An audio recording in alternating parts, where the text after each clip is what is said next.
Hello, my name is David Dubois, and I am inviting you to see and hear those videos on the Vijnana Bhairava Tantra. Let's start with an auspicious traditional verse.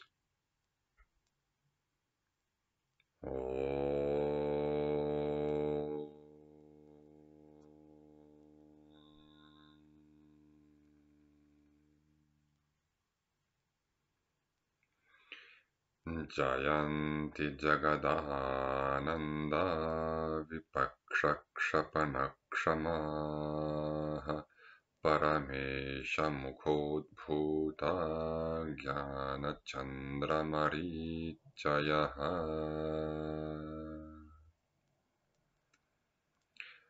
The Vijnana Bhairava Tantra is a wonderful collection of teachings on awakening. In those videos, I am to read the original Sanskrit and to offer you a translation and interpretation based on the Sanskrit original and its Sanskrit commentaries. So, let us start by the beginning. That text is a tantra. It starts with the words Shri Devi uvāca. The goddess said.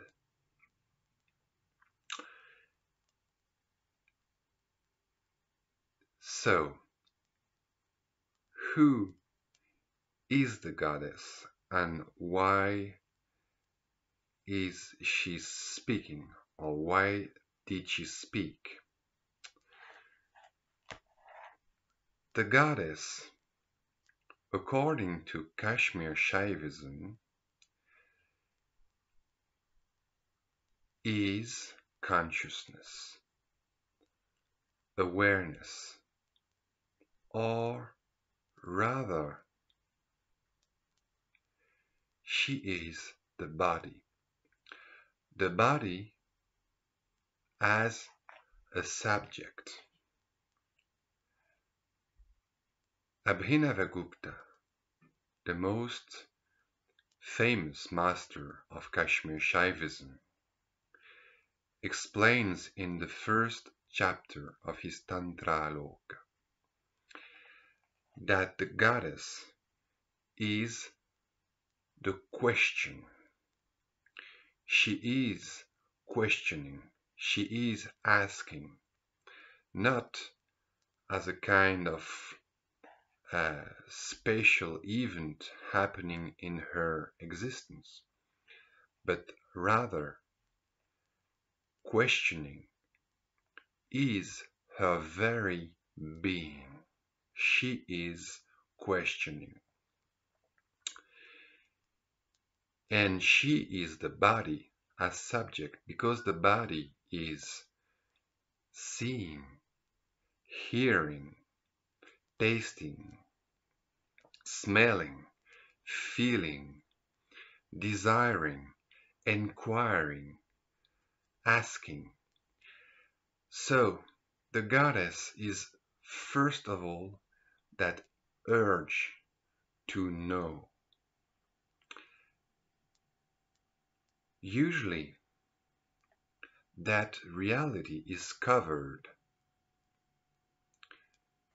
with all the little details of experience, so that we don't pay attention to that ground, that background of pure desire, which is the true nature of life, of the body, of awareness.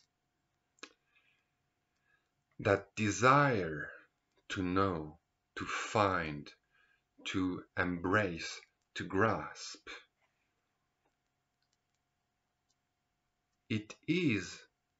she rather is still manifesting nakedly at the beginning of any physical or mental movement, right before the mind projects onto it interpretations like yes, I want to continue, or no, I refuse, I don't want that. Before that duality, there is that common movement, that vibration, as the tradition calls it, which is a pure movement, pure in the sense that it is not movement to this or to that, it is pure movement or vibration, because it is a movement, but a move which does not go somewhere else. It's an unmoving movement. So it is a kind of movement, a movement that is hard to define because it is both moving but not going elsewhere. So it is kinchit chalanam. It is a movement which is not moving, which is not separating yet into this or that. It is a non-dual movement. And that can be felt right at the beginning of any movement. And for the time being, I would say that goddess, what she means in her pure state of vibration, of pure desire, of pure movement, non-dual desire, non-dual movement, she can be experienced, she can be felt, or rather she can feel herself. For example, when I am pondering on something or doing something, and suddenly there is a noise outside, and there is that surge of awareness, suddenly becoming oriented, unmukha, towards that thing, the cause of that interruption. What is it? Is it good, bad? What is it? Is it this or that? And right at the beginning of the interruption and before any interpretation comes to cover it, we experience that pure state of rising the head, awakening, expanding in a kind of pure amazement, a pure movement, a pure move, an emotion. An emotion is a move, which is an expansion and an amazement. Okay, I am there pondering, engrossed in my thinking, in my story, and suddenly there is a noise. Someone slams the door, or there is any kind of interruption, and awareness is pulled out of its object, and it is not It has not yet grasped the next object. So in between, it is purely expanding, freed from the previous object, and not yet grasping the next one. So according to the tradition, it is like a worm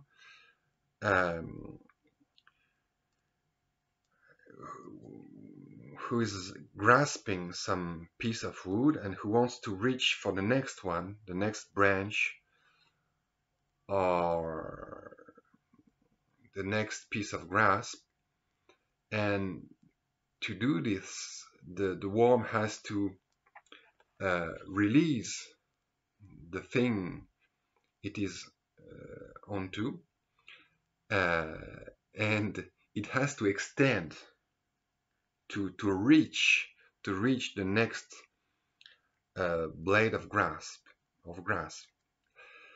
And so it is in between, in a state of expansion, a state of trying to get as long as possible, to get as wide as possible. It is in a state of complete expansion, and that is the absolute. That is Brahman, according to Kashmir Shaivism.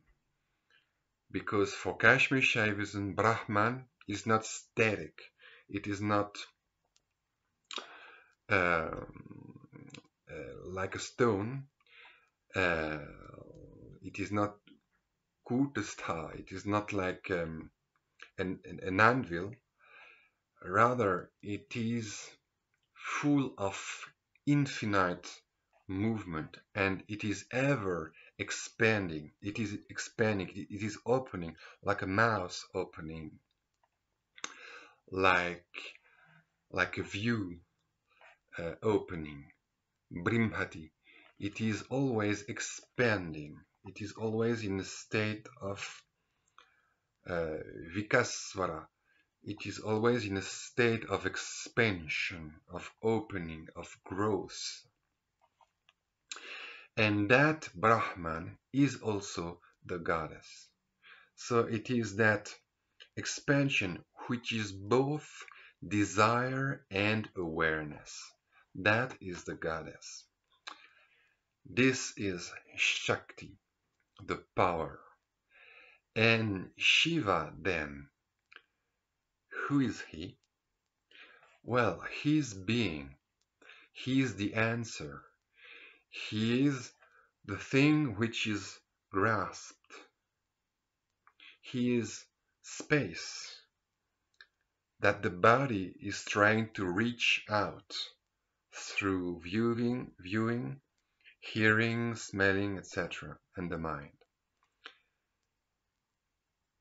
So, Shakti, Devi, the goddess, is the subject. The movement of trying to get an answer, to get to see something, to get what one desires, whatever. And Shiva is being, is the answer, is the object. So Shiva and Shakti are subject and object, the body and the world, the senses and their objects. And the whole of reality is created, is a child of the relationship between Shiva and Shakti, between the subject and the object, between the world, between the body and the world. And Tantra, which means literally book or tissue, woven, textile, and which is also the knowledge of all that, is also born of a special kind of relationship between Shiva and Shakti, between me as a question and me as an answer. So everything is relationship, sambandha. Everything is relationship. And Tantra is a special kind of relationship. Relationship between the pure question and the pure answer, the full question and the full answer. Everything is question and answer, but usually those are small questions and small answers. How to get the salt? Well, the salt is there. Small question and small answer. But here it is the full question and the full answer. So we get the full knowledge and we get to full awakening, full awareness, full experience, full integral life with all included aspects. And that is a Tantra. So a Tantra starts with the question and with the embodiment of the question, who's the goddess. So Shri Devi uvāca. She is the word, she is awareness. So notice that here awareness or consciousness is the absolute, the self, the very essence of everything and everyone. But here awareness is not just pure awareness, like pure space. It is not naishkarmya, it is not actionless. Rather, it is pure action, it is pure desire, and it is word. All those expressions, according to Kashmir Shaivism, are synonyms. They mean the same. They mean the same. Awareness, the absolute, desire, action, word, speech, they all mean the same. They all mean the goddess, who is the heart of the heart. To put it short, the heart of everything is being, and the heart of being is awareness. And awareness is also speech. It is speaking. It is speaking out the world. By becoming aware of things, it speaks them. And speaking them, it creates them. Just like when I see something, I create it. Not me as an individual, but me as pure awareness that contains all possible objects of awareness, all possible contents of experience. So that it is the goddess. And she speaks. It means she's not really needing for the answer. It's all a game, all a play. Because she is the answer. She is the answer. So when she is asking, it means she is awakening. She is waking up. And that waking up is expansion. And that expansion is the absolute, the supreme, the ultimate reality of everything and everyone. And that is the goal. That is the supreme good as well. So Shri Devi uvāca, and everything is contained there in that very first instant when consciousness, who is sleeping, suddenly for no reason outside, just spontaneously awakens, starts to awaken. This is both the process of creating reality and also invoking the teaching to come. All that mirrors each other. The teaching, the form of the teaching is the form of the world, the form of experience, the form of the body. All those are reflections. reflections upon reflections. So, this is a tantra, this is a relationship. This is like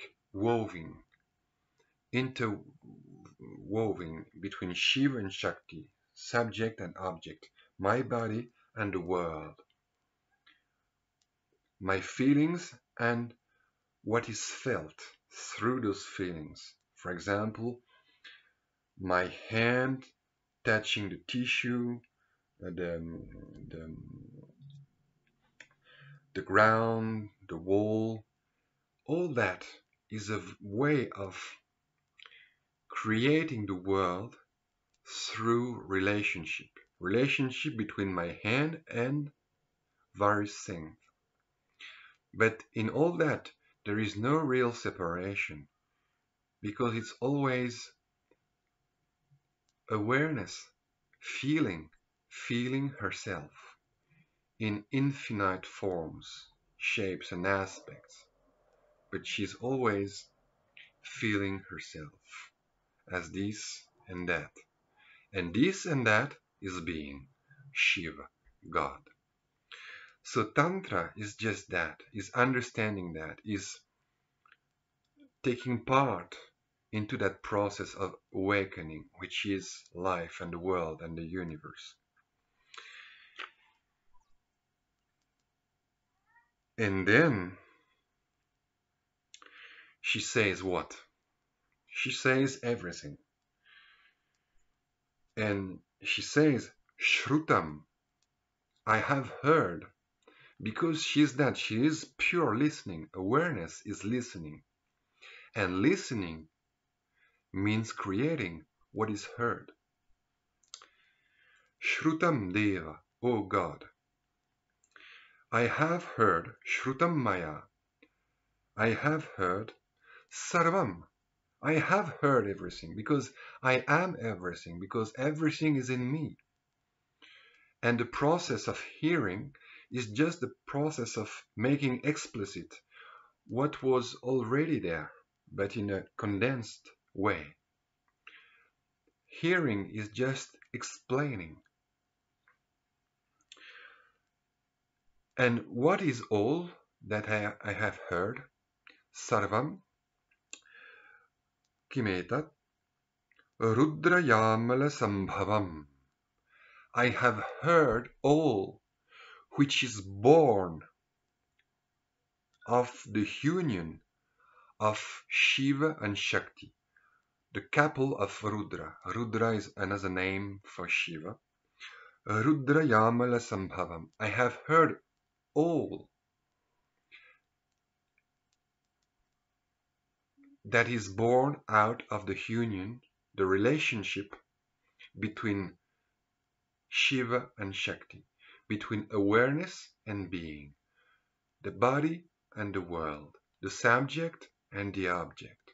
I have heard all that. I have gone through all possible experiences, everything, all kinds of relationships, me alone in the world, me with everybody else, me with someone, all sorts of experience, all sorts of bodies, all sorts of subjectivities, all sorts of worlds. I have gone through all the experience, the experiences which were like experiments. So I have gone through all that, I have heard, so I have created it.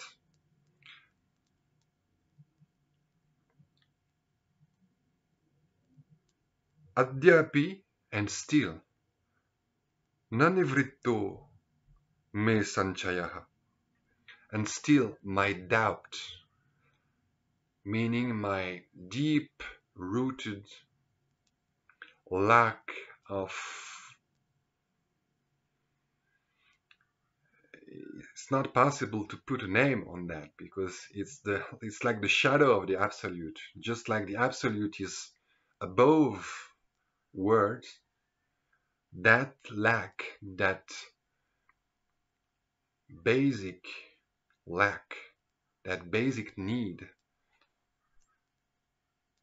is before words, as Proclus says in another tradition. Adyāpi na nivṛtto me saṃśayaḥ, parameśvara.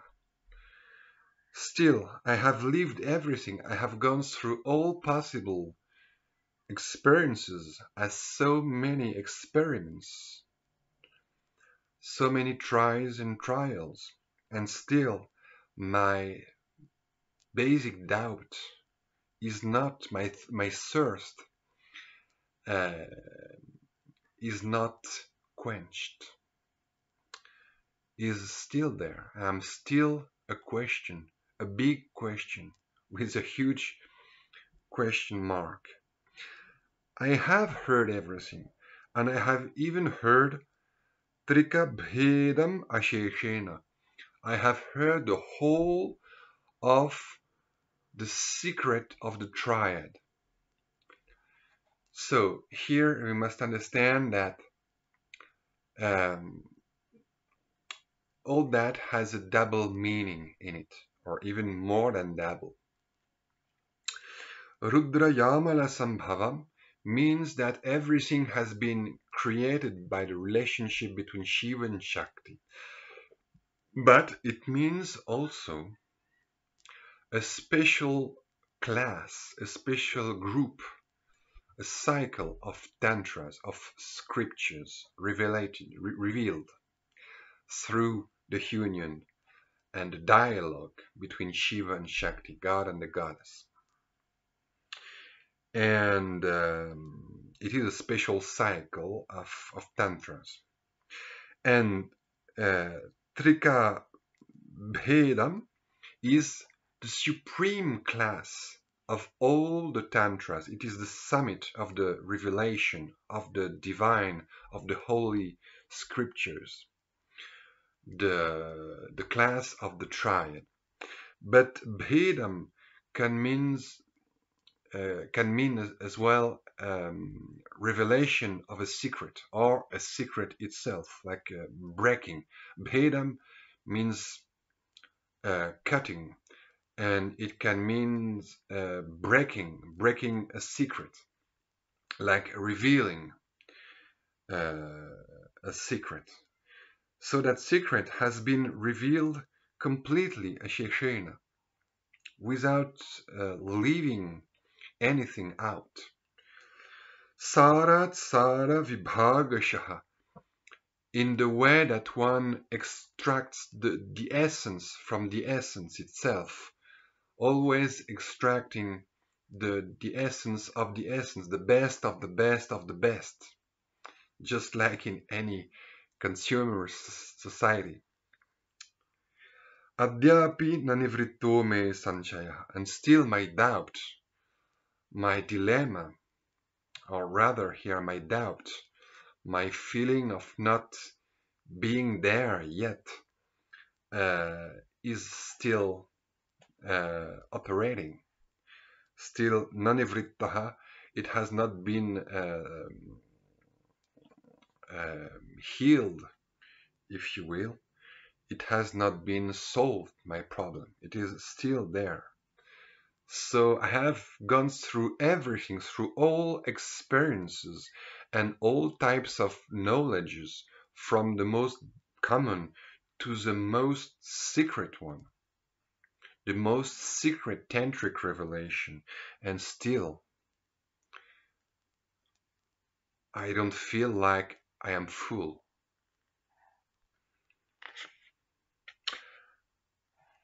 I am not full. And here we have a whole commentary of Kshemaraja, who was probably a disciple of the great Abhinavagupta, who was, as I said before, the greatest master of Kashmir Shaivism, who has left a commentary that the only remaining part is the beginning of it. And all those verses of the beginning are an excuse, so to speak, to present, to explain the whole hierarchy of tantric scriptures and systems of practice. Because there is a hierarchy, and the basic level is the most common level, is like the Vedas, the basic Vedic, or rather Brahmanical practices, like respecting others and the rules of purity, and mainly the rules of purity. And then above this, there is Shaivism, the Shaiva religion, the religion, the way of salvation revealed by Shiva or any one of his manifestations. And that is the Shaiva scriptures, and then the Shaiva Tantras, which all start by initiation, which is a complicated ritual, and you get mantras, and from that day onward, you're sure to be freed at death, provided you practice the rituals every day.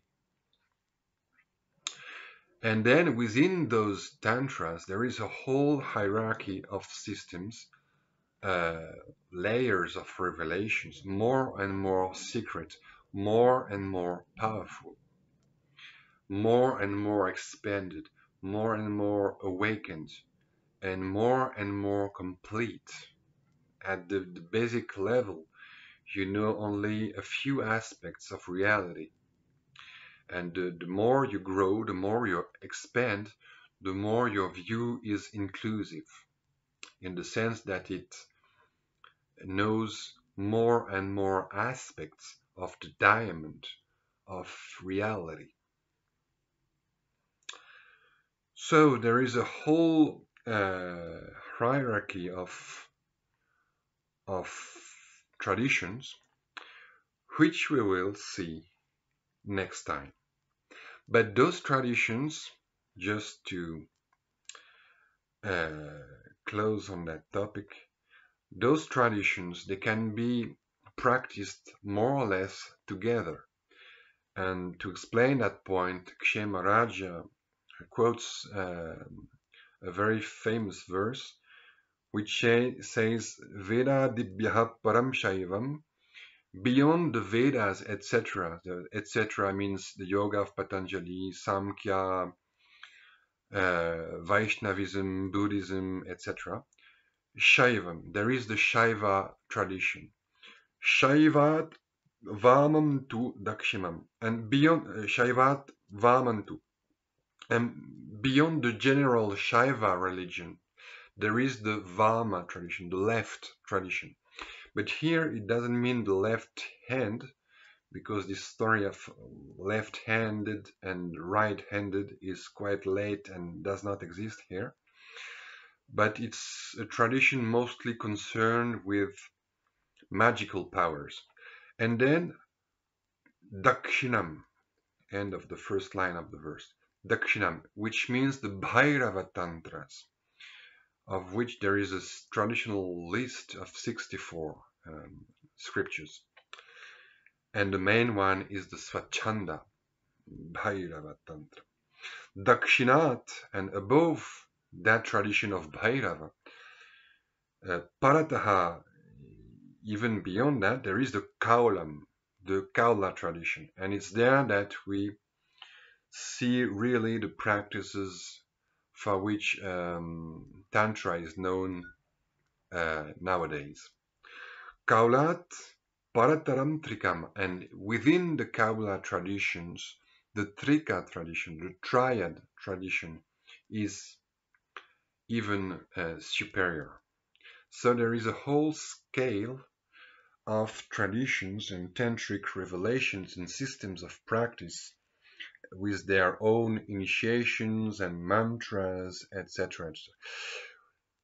That we are going to see in detail for a next video. So I hope this is clear to you. If you have any question, you can ask them here on YouTube or on my Facebook page. So I thank you for your attention, and I wish you a good day, and let's meet again for the next video.